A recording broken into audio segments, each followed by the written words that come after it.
Welcome to the deep dive.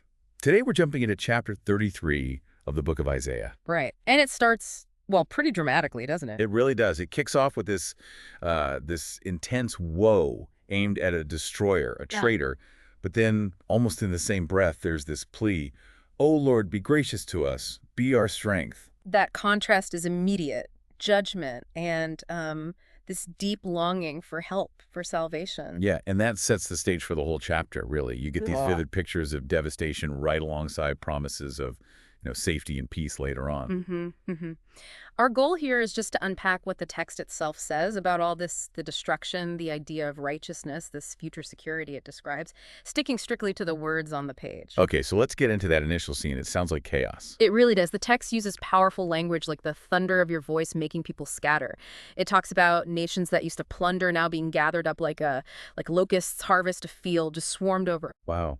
And it paints a picture of complete societal breakdown too, right? It says, brave men cry aloud, envoys of peace weep bitterly. Exactly. Highways deserted, treaties meaningless, no respect for anyone.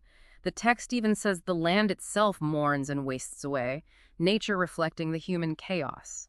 That's a really bleak picture. It is, but then, right in the middle of that desolation, the text has this sharp turn, a declaration from the Lord. Now will I arise, now will I be exalted, now will I be lifted up. That now feels huge, like a definitive shift. It really does, and immediately the text describes what happens to the opposition. And it uses this almost self-destructive imagery. Yeah, you conceive chaff, you give birth to straw, your breath is a fire that consumes you, and then people's being burned like like thorn bushes set ablaze. Fire is this, consequence. Right, and that leads into what feels like the absolute core question the text raises. It comes from the sinners in Zion, the godless who are terrified. Ah, yes. They ask point blank, who of us can dwell with the consuming fire? Who of us can dwell with everlasting burning? It's stark.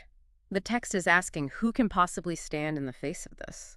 And it doesn't leave you hanging, does it? It answers immediately. It lays out who can dwell safely. Yes, it lists these very specific qualities, walks righteously, speaks truth, rejects extortion, doesn't take bribes. Stops his ears from hearing about bloodshed, shuts his eyes from looking at evil.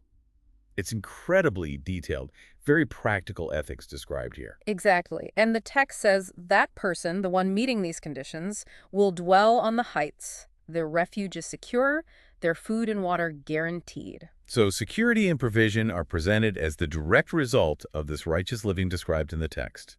A complete contrast to the fear before. A total contrast. And the text then paints a picture of what this secure future looks like for those people. Right, it says their eyes will see the king in his beauty. And look how Zion itself is described. A peaceful abode, a tent that will not be moved.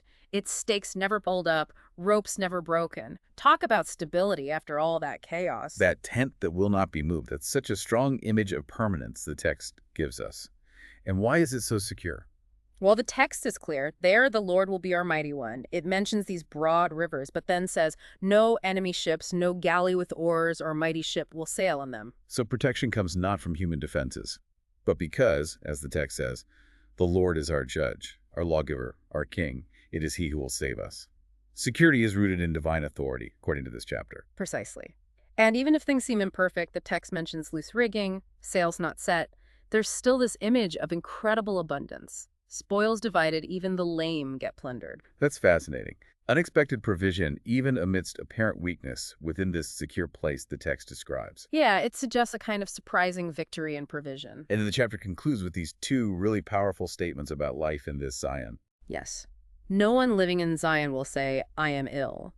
And perhaps even more profoundly, the sins of those who dwell there will be forgiven. Healing and forgiveness.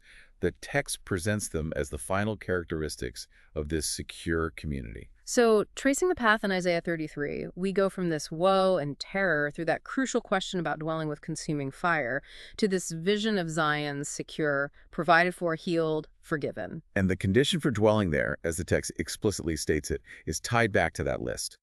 Walking righteously, speaking truth, rejecting ill-gotten gains, avoiding evil. That connection is central to the chapter's message as written, the fate of the godless versus the security of the righteous. Which brings us to a final thought, drawn directly from this text for you to think about. Given this stark contrast, the chapter paints consuming fire for the terrified sinners versus dwelling securely on the heights, with provision, healing, and forgiveness for the righteous. What does Isaiah 33 ultimately suggest about the nature of power, justice, and the conditions for genuine security and well-being, according to its own terms? What stands out most to you as the core message here?